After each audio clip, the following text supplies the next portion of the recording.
Wuthering Heights, the end of 30 and chapter 31. He talked now freely enough, and she presently saw fit to retreat to her solitude. But the frost had set in, and in spite of her pride, she was forced to condescend to our company more and more.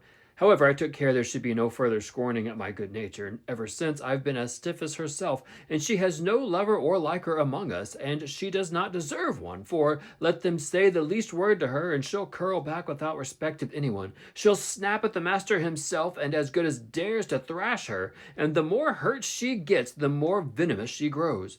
At first, on hearing this account from Zillah, I determined to leave my situation, take a cottage, and get Catherine to come and live with me.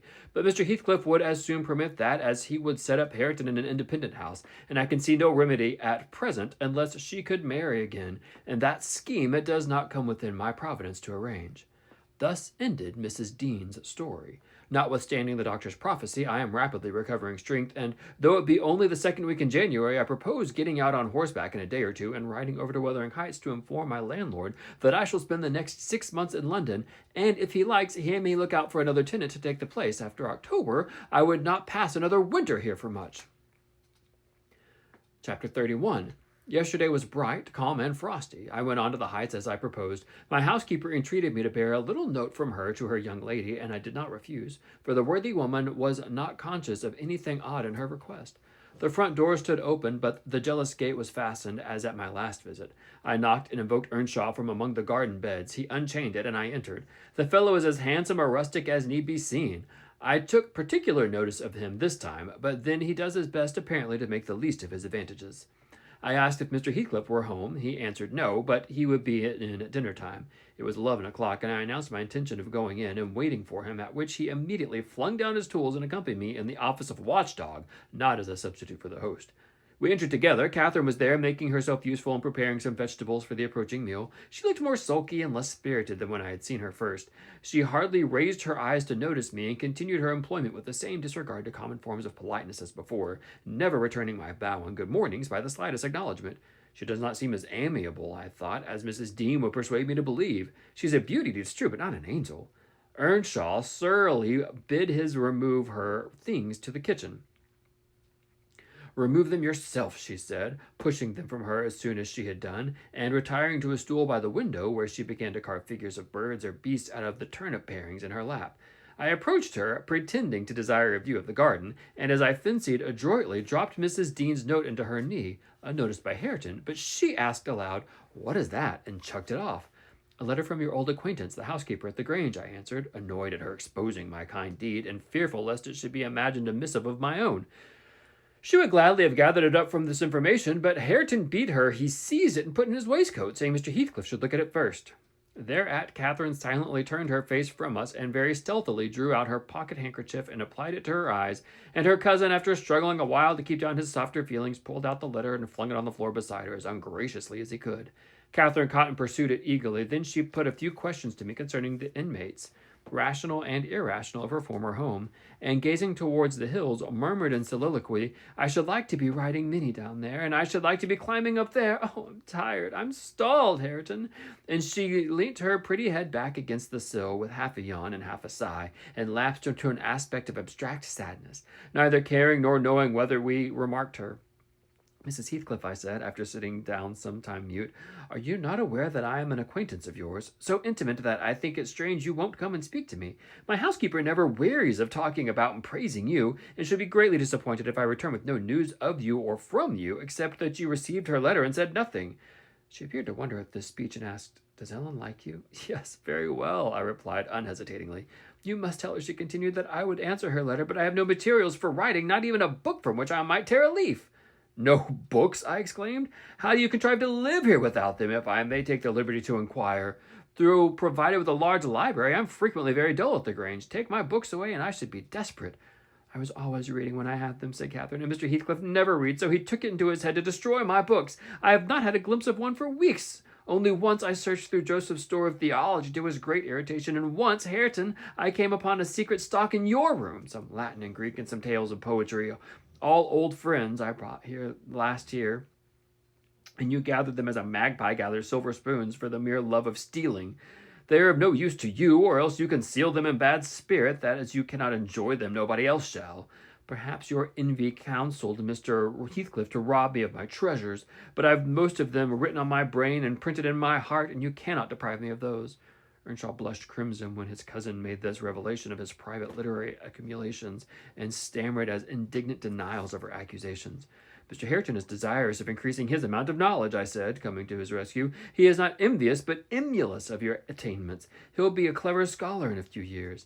And he wants me to think into a deuce meantime, answered Catherine. Yes, I hear him trying to spell and read to himself, and pretty blunders he makes. I wish you would repeat Chevy Chase as you did yesterday. It was extremely funny. I heard you. And I heard you turning over the dictionary to seek out hard words and then cursing because you couldn't read their explanations. The young man evidently thought it too bad that he should be laughed at for his ignorance and then laughed at for trying to remove it. I had a familiar notion, and remembering Mrs. Dean's anecdote of his first attempt at enlightening the darkness in which he had been reared, I observed, "But, Mrs. Heathcliff, we have each had a commencement, and each stumbled and tottered on the threshold, and had our teachers scorned instead of aiding us, we should simply have tottered yet." "Oh," she replied, "I don't wish to limit his attainments. Still, he has no right to appropriate what is mine, and make it ridiculous to me that his vile mistakes and mispronunciations. Those books, both prose and verse, were consecrated to me by other associations, and I hate to have them debased and profaned in his mouth. Besides of all, he has selected my favorite pieces that I love the most to repeat, as if out of deliberate malice." Hareton's chest heaved in silence a minute. He labored under a severe sense of mortification and wrath, which it was no easy task to suppress. I rose, and from a gentlemanly idea of relieving his embarrassment, took up my station in the doorway, surveying the external prospect as I stood. He followed my example and left the room, but presently reappeared, bearing half a dozen volumes in his hands, which he threw into Catherine's lap, exclaiming, "Take them! I never want to hear or read or think of them again." "I won't have them now," she answered. "I shall connect them with you and hate them." She opened one of them and had obviously been often turned over and read a portion in the drawing tone of a beginning reader, then laughed and threw it from her. "And listen," she continued provokingly, commencing a verse of an old ballad in the same fashion. But his self-love would endure no further torment. I heard, and not altogether disapprovingly, a mutual check given to her saucy tongue. The little wretch had done her utmost to hurt her cousin's sensitive, though uncultivated feelings, and a physical argument was the only mode he had of balancing the account and repaying its effect on the inflictor. He afterwards gathered the books and hurled them on the fire. I read in his countenance what anguish it was to offer the sacrifice to spleen. I fancied that as they consumed he recalled the pleasure they had already imparted, and the triumph and ever-increasing pleasure he hadn't anticipated from them. And I fancied, I guess, the incitement to his secret studies also. He had been content with daily labor and rough animal enjoyments till Catherine crossed his path. Shame at her scorn and hope of her approval were his first prompters to higher pursuits, and instead of guarding him from one and winning him the other, his endeavors to raise himself had produced just the contrary result.